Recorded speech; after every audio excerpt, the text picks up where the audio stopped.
The Durian Heat, bringing big ideas and critical opinions in Southeast Asia.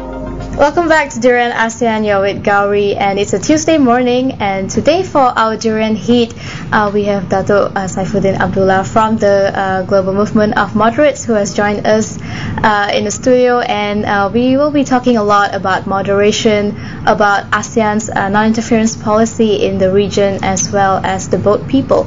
But first, let's say hello to Dato. Good morning, and thank you very much for joining us today. Thank you. So, Dato, maybe you can start with explaining a little bit about moderation itself and why it's so important, why it's such an important element in the country.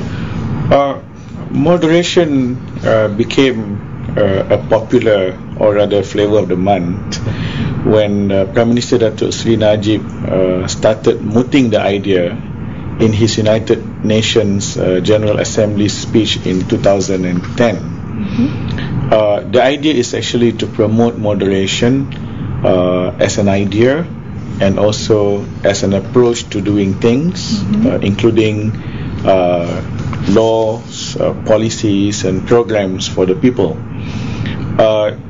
This comes as like Malaysia's offering to the world amidst the crisis that we are facing with today, especially in terms of extremism, and particularly in terms of violent extremism. Now, this idea was then supported by world leaders, including the Secretary General of the UN, Prime Minister Cameron, Hillary Clinton, and many others. And recently, at the ASEAN summit, a special declaration called the Langkawi Declaration on the Global Movement of Moderates was endorsed, again to propel moderation as a value and approach that promotes peace, security and development at national, regional and international fronts. So it also says that Global Movement of Moderates is an initiative which promotes a culture of peace. So you want to elaborate a little bit on what does it mean exactly? Well, moderation can be seen from various angles and from different perspectives. First of all, it is an age-old value which is enshrined in all religions and cultures. Secondly, it is also an idea or a philosophy about peace and stability, about being justly balanced, because moderation from the Arabic term wasatiyah means justly balanced. Okay. So we have to be justly balanced in the way we do things, in the way we deal with people, in the way we frame or design policies and programs for the rakyat. Another way of looking at moderation is, of course, taking a middle position between two extremes, sometimes used for other words like average or standard or non-aligned or the best approach or the middle path. And the opposite of moderation is, of course, extremism or being inferior or being superior. So it's quite a complex value, but to be honest, I think for Malaysians, moderation is nothing new.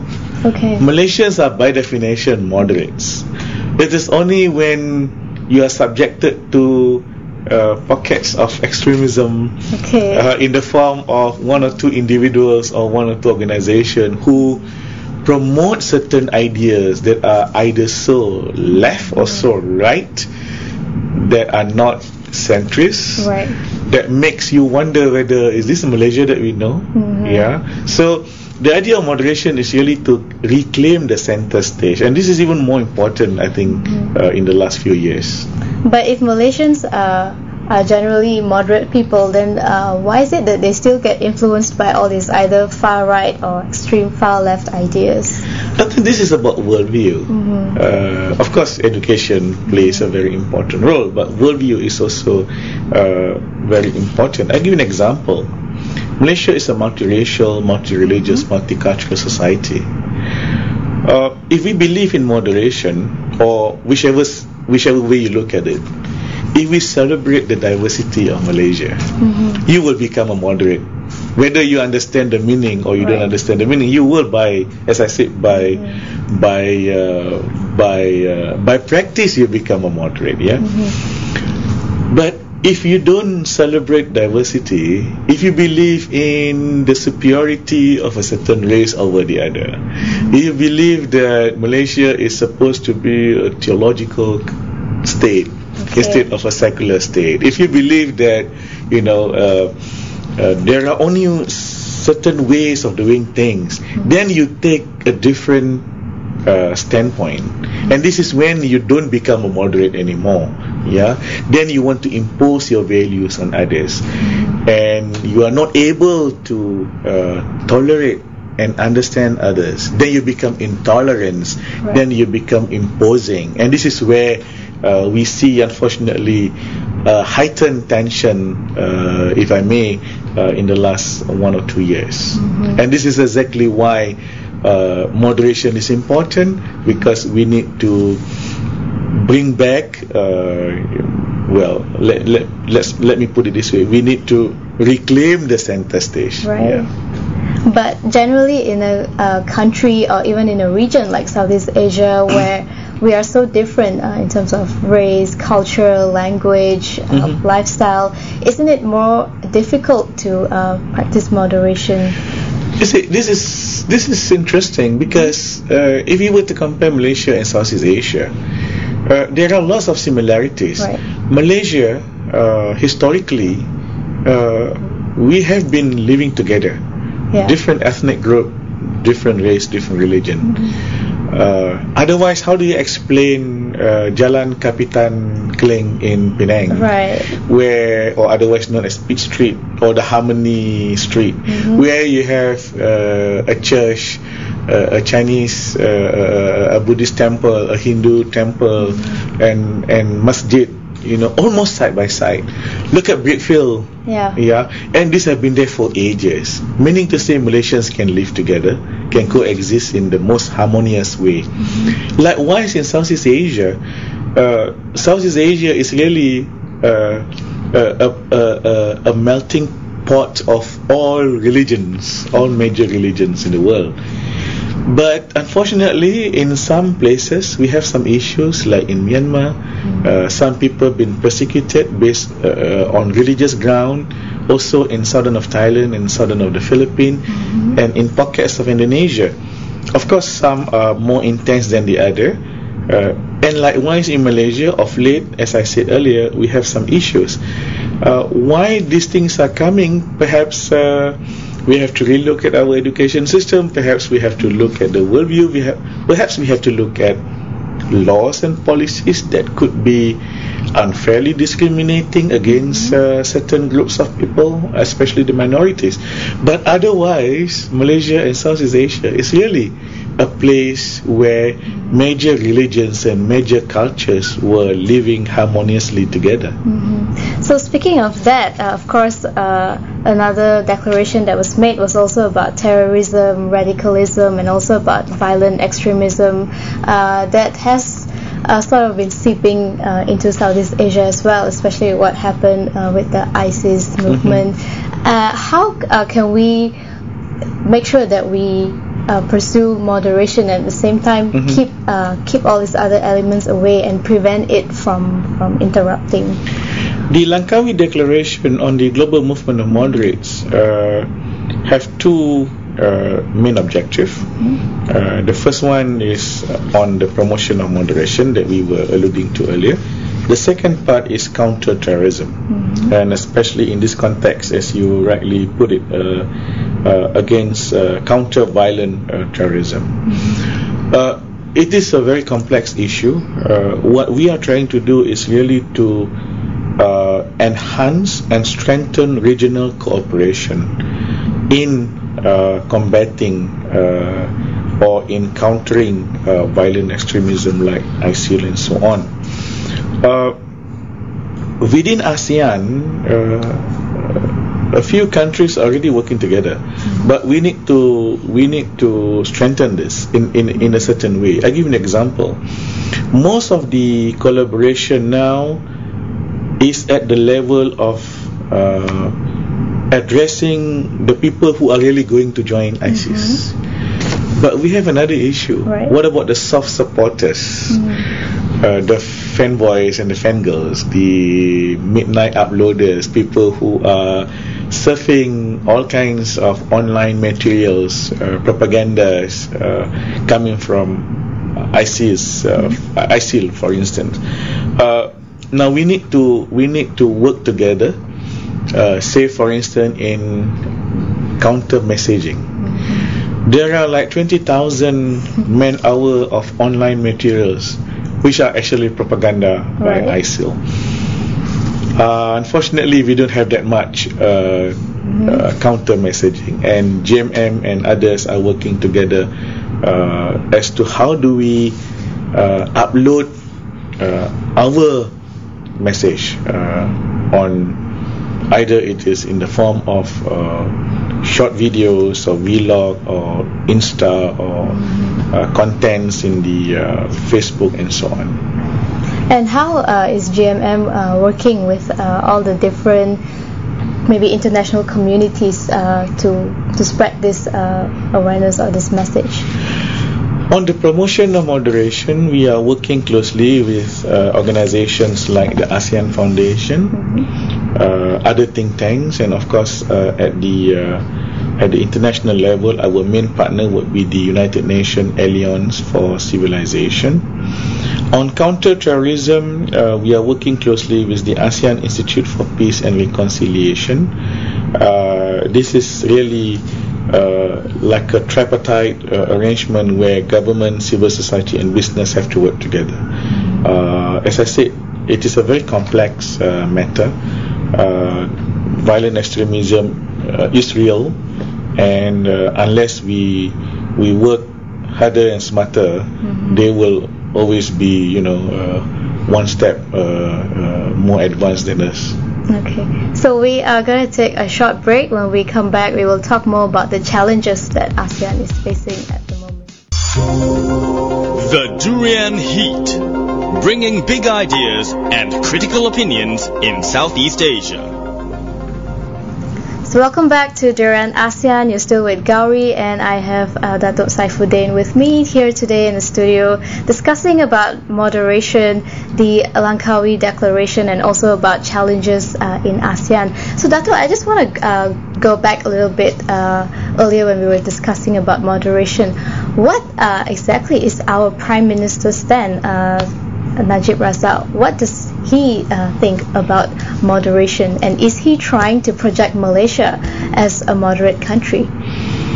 Dato Najib is the biggest champion of moderation because GMM is actually his idea. Okay. Yeah, I believe he is a moderate. He is a progressive politician and a Democrat. But I also understand that he is sometimes surrounded by some people who may not be very moderate, and hence sometimes you find him trying to navigate between politics and actually doing moderation. But as far as I understand it, he is a moderate, and he is really serious in promoting moderation. In fact, the Langkawi Declaration is like an endorsement to his idea and philosophy of moderation. But I think the challenge is really walking the talk. Right. If you talk to diplomats in KL or in Brussels or in New York, they have a lot of respect towards Malaysia being a moderate Muslim country. But of course, sometimes they ask you questions as to why is it that certain policies or certain laws are enacted or amended or introduced that may, give you or may be sending a different kind of signal. Yeah, like why is it that we have quota, and why do we strengthen Sedition Act? The heightened arrests abuse or the heightened usage of the Sedition Act and the unnecessary arrest of people by the police, and because of that we are accused of not being very moderate, and this impinge on the Prime Minister's position as a moderate and as a promoter of moderation. And we always have to tell people that we believe the Prime Minister is a moderate, but he may be, we need to encourage him to remain center, and among other things, what we are doing is trying to talk to stakeholders in Malaysia that we have to remain centrist in our approach. So is GMM responsible for sort of pulling him back on track? Well, he formed GMM, so we have that moral responsibility to counsel and also to talk to others, because we believe it is a group effort, that it is not only us, it's not only him as the Prime Minister, but everyone in the team we have to be on the same page, basically.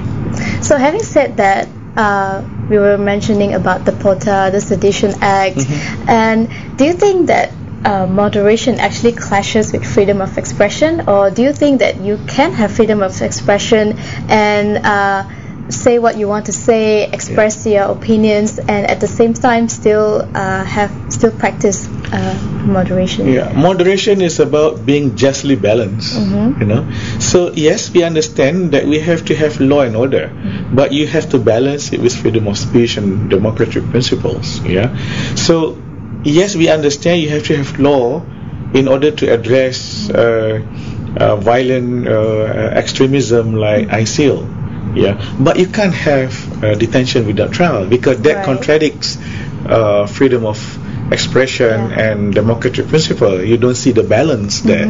So, and like for instance, why Sedition Act is a problem, because then you are suppressing freedom of expression. So you don't see the balance there. So when we say moderation, we also mean balance and justly balanced. So you need to play that balancing act. I know it's difficult, but that's what moderation is all about. But why is I guess you did say that whether we realize it or not, when we accept differences, celebrate diversity, we are indirectly being moderate.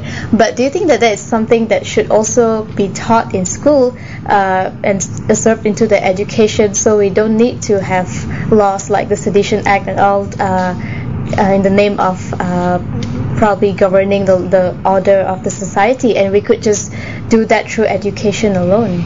Education is premium, and the best way to inculcate the culture of being a moderate is, of course, through education. But I'm not for introducing a new subject. Our kids are already overburdened with all kinds of things in school. But I think it is about living moderation, and that is why in many of our discussion we try to promote not only interfaith dialogue, but encourage people, especially the young, to work together in certain areas. And in this context, if I may use the example of the FGIS, the Friendship Group of Interreligious Service, it is a grouping of civil society organization coming from different religious backgrounds, and what they do is, of course, they do the interfaith dialogue, they do seminars and roundtable discussion, but their main focus is really doing, charity work like healthcare camps, fun day for special kids, interfaith drama. They in fact come up with their own orchestra, and kids from different religious background work together on a project, perform together on stage. I think that is even more powerful than actually discussing, what Islam say about this, what Christianity say about this. Working together, I think, is even more important. So one of the things that we are doing now is trying to come up with a small booklet of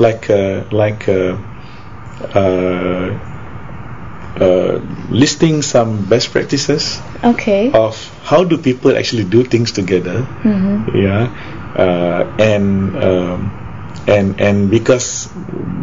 And by doing things together, you actually inculcate that culture of understanding and tolerance.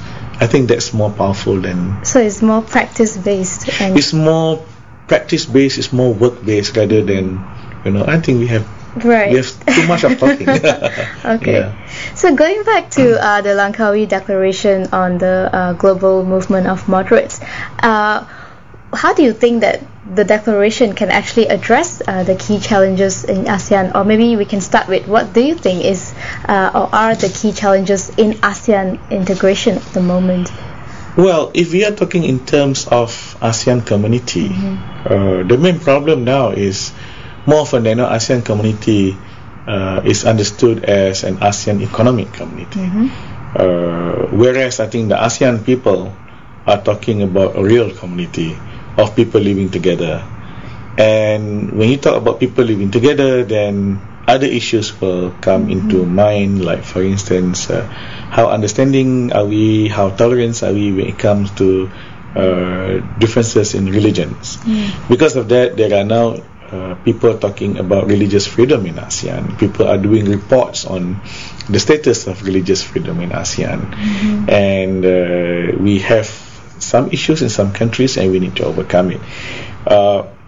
The challenge, I think, for ASEAN government is really how do they translate the Langkawi Declaration into their own laws and regulations and budgeting and policies in their own country. I'll give an example. When it comes to religious freedom, different ASEAN countries undergo different experience. There are ASEAN countries that have laws that state certain religion as a somewhat preferred religion, or religion that somehow through policies and budget seem to be preferred. Some countries face real discrimination towards a minority group, which happens to be people of different either different religion or different religious denomination. Now we have to address those issues, and Langkawi Declaration is actually about addressing those issues, but to what extent will government be genuinely serious in addressing those issues? I think that is the real challenge. Because as much as we talk about the ASEAN integration and the ASEAN economic community, it's not something that's being done by one particular body. Like you were saying, at the end of the day, the prime ministers and presidents go back to their country and they have to sort of integrate all the declarations into their own system and make it happen, and that's how we eventually get to the ASEAN economic community. But at the same time, I think you also said about the economic community that the word economic is there, and that makes it seem like the economic element is the one that's being given the most emphasis, whereas we still do have a lot of other issues, especially with minority groups in the region. And where does that come in the ASEAN community? I think there are two things here. Number one, even in the economic community, there are pockets of people in ASEAN who don't really feel that they are beneficiaries of the ASEAN economic community program. For instance, people who unfortunately belong to the bottom of the pyramid of each of the ASEAN countries, they don't feel that they are part of the ASEAN community. The ASEAN economic community, because the ASEAN economic community seems to be like a community of rich ASEAN, the big companies. Now slowly the ASEAN economic community is talking about the SMEs, but what about the petty traders, about the farmers, the peasants, the fishermen? They don't feel that they are really beneficiaries of the ASEAN economic community. The other side of it is the fact that there are people who feel that they are being persecuted by their own government. in some countries more intense than the other. In some countries, they don't feel that they have been persecuted, but perhaps they have been marginalized in a certain way. Now, if you don't feel that you are treated equally in your own country, then how then do you feel that you are treated equally in the region? So these are issues that I think ASEAN government have to address also. And besides that, when we talk going back to terrorism and religious extremism, why is Southeast Asia being a target for this as well? Well, I think it's not only limited to Southeast Asia. Even Europe are being targeted. But I think the factors can be many. Yeah, one is of course religion, but in the current situation, in particular about ISIS, it is no longer just about religion. People are joining ISIS for many other reasons too. But the common denominator when it comes to the major factor why people join terrorist group is really not about religion. It is really about civil liberty. Right. It's about people being marginalized. It's about people being discriminated against. It's about people, being persecuted, and going to join a terrorist group is really about taking revenge. It's about trying to it's more of a sign of protest. Yeah, it's like a protest. Of course, I can be accused of stereotyping or making too much of a generalization, because it's more complex than that. But I think if you look at the literatures on violent extremism, I think one common denominator about why people join terrorist group, ISIS or otherwise, is really not necessarily about religion, but about people being suppressed. And what about in terms of skilled workers? Because the AEC does cover skilled workers, but it doesn't really mention about unskilled workers. And of course, we have a lot of movement of migrant workers from Philippines to Malaysia, Indonesia, Singapore, Thailand, all over the place. And is this something that is also was emphasized in the declaration? The declaration talks about dialogue and understanding. Yeah, it didn't specifically mention about migrant workers, but my take is that if you want to do moderation in the region, again looking at it from the justly balanced perspective, we have to address these issues. Like for instance, no one is stopping any component of the society in this region from becoming the richest. Yeah. But what we need to look at is how do we ensure that as the rich become richer, the poor don't become poorer. Likewise, as much as we want to encourage some kind of a free flow of talent within the region, we also have to address the issue of migrant workers. I think ASEAN have yet to understand the meaning of migrant workers. We are still trying to, I think ASEAN government is still trying to understand the difference between a migrant worker who is really a migrant worker or a political refugee, people seeking political asylum, illegal immigrant. Right. I think these are issues that ASEAN is still struggling to understand, and that is why I think we have now, for instance, the problem with the Rohingya, the new boat people of ASEAN, because most ASEAN countries, and unfortunately that includes Malaysia, look at the Rohingya from the perspective of illegal immigrants. Whereas if we were to understand the context, the political and the historical factors surrounding the Rohingya issue, then we will understand that, though I won't say all, but there is the other issue, which is about people seeking for political asylum. So if you look at it from political asylum perspective, it's a different story altogether. Right. But if you keep on looking at it from illegal immigrant, these are illegal immigrant, then there's no way you can understand what is actually what are the real problem that the Rohingyans are facing. So you were saying earlier that even ASEAN itself is still confused between an immigrant worker and a political refugee. So does that mean that ASEAN does not yet have a structure or a framework to address the issue of political refugees or asylum seekers?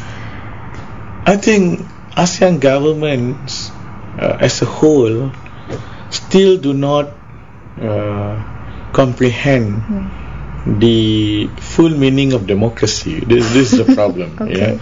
And because of that, they find it difficult at times to understand that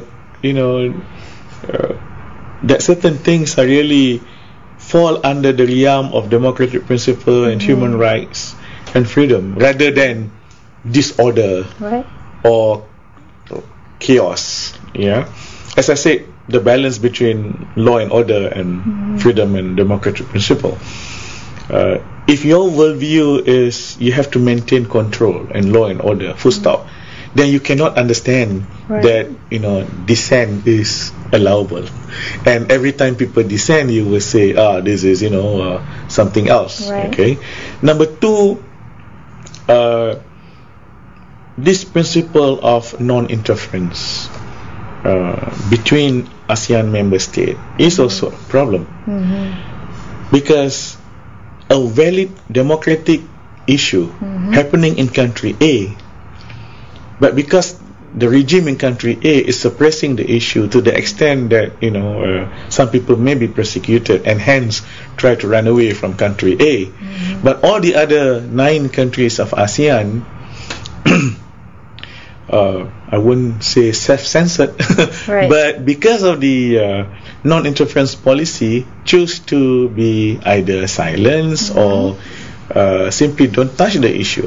And because of that, either the issue from country A is swept under the carpet until it explodes in the face of all the other countries, like now the Rohingyan boat people, or for all you know, some people can be persecuted for a long time or a long period of time without other ASEAN countries helping out. But could that be their way of being moderate, so to speak, that they don't want to interfere and cause any chaos in the other country? You see, we at GMM, we are very grateful with the fact that the Langkawi Declaration on moderation was endorsed, but at the same time we are wary of the fact that the meaning of moderation have to be understood in a certain way, at least to avoid moderation being misappropriated or misinterpreted, or perhaps even hijacked, to the extent that for all you know, some people who may be the least moderate of all can suddenly be seen as the moderate one, and because of that, we are wary of the fact that in some countries, the very person who is prosecuting a minority group could be portrayed as a moderate, whereas the real moderate, I know this can be troublesome, but the real moderate are seen as something else or someone else.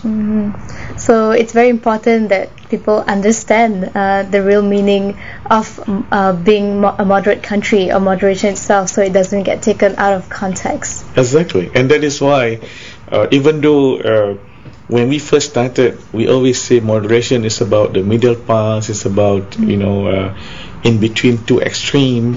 But I think we also have to include a new phrase, which is justly balanced, between the many contesting factors and issues, so that moderation is understood in a certain way.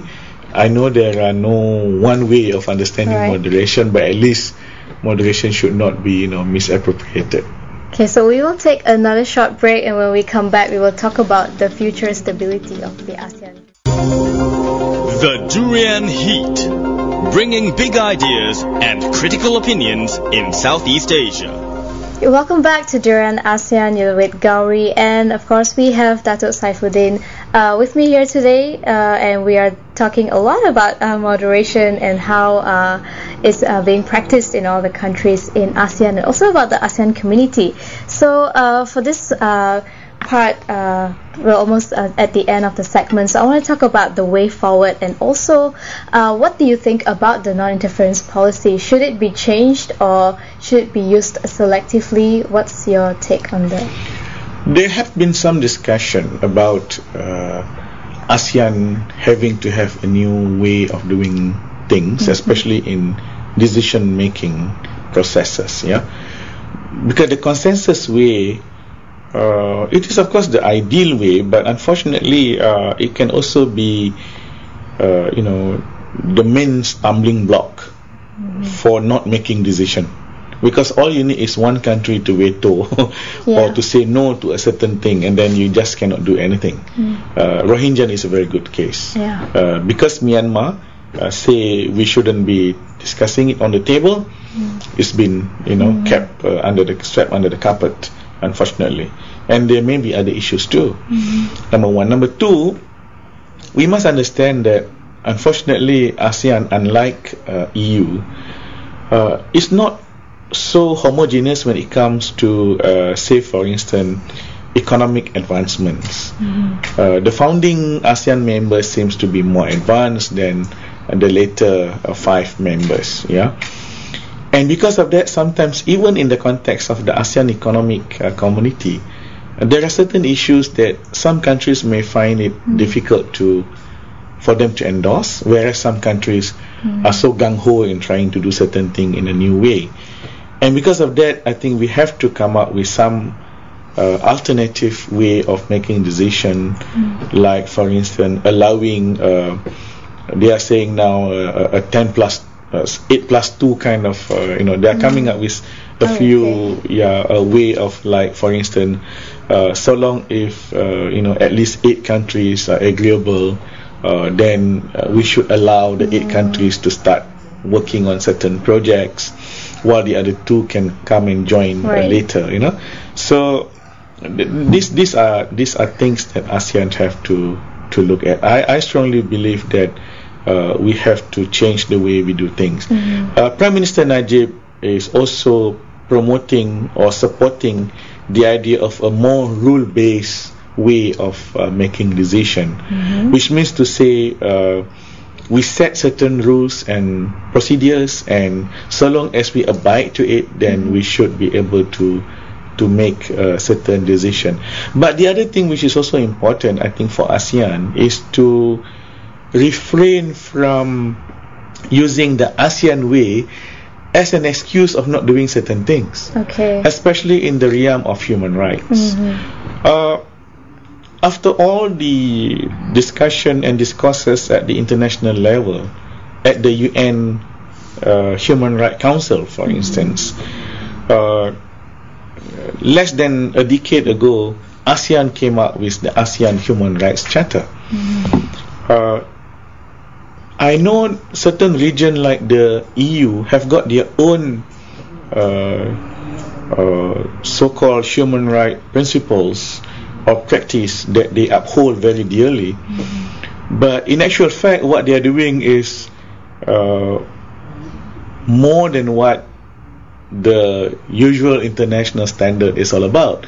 In our case, we are like inferior to the international standard. So in the context of human rights, I think the ASEAN, my position is quite cynical. I think the human rights, the ASEAN Human Rights Charter is more a charter of doing less human rights than a charter about doing more human rights. So certain decision-making process needs to change. Certain standard that we call ASEAN also have to change for the betterment of the people. And speaking of that, Myanmar actually refused to join in the meeting that was called by Thailand as well.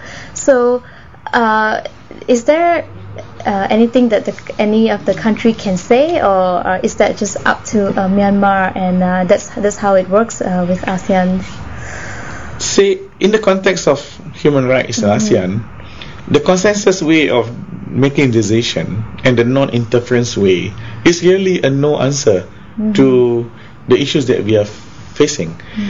The universal periodic review is a better way of looking at things when it comes to human rights, because it is open for the whole world to watch and to evaluate. Yeah, because I don't see much hope in the ASEAN way of doing things when it comes to human rights. We have to go beyond that.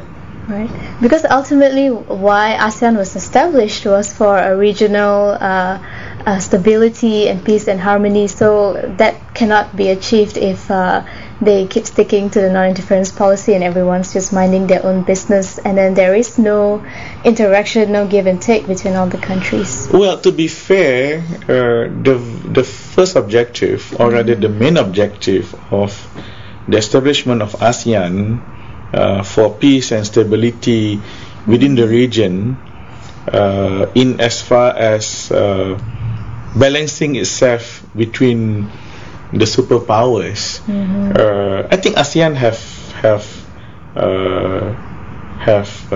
been quite successful. Yeah, but when it comes to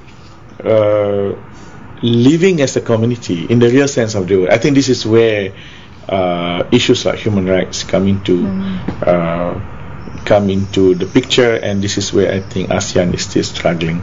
Okay, and finally, how can all the countries come together and continue to work together and come up with initiatives to address the issues that ASEAN is facing right now, especially in terms of human rights? I think what ASEAN needs is a new governance framework, where on the one hand the ASEAN government have to change some of the way they make decision. Secondly, there must be a framework where ASEAN government and the other stakeholders, in particular the ASEAN business and the ASEAN civil society, are able to meet and consult each other in a more regular basis.